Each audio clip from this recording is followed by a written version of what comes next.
വലിയ മലയുടെ മുകളിലാണ് ഇത് കയറി കേബിൾ കാറെ കയറുന്നു.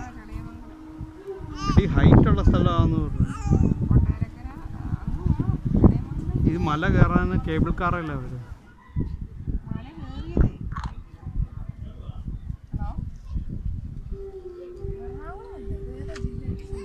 തിരുവനന്തപുരം കൊല്ലമായിരിക്കും.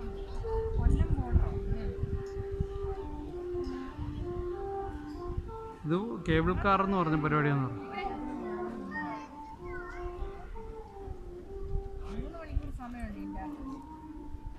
അടി ഹൈറ്റ് കയറുന്ന എങ്ങനെയാണെന്ന് പറയാം, അല്ലെങ്കിൽ സസ്പെൻഷൻ അറിയത്തില്ല.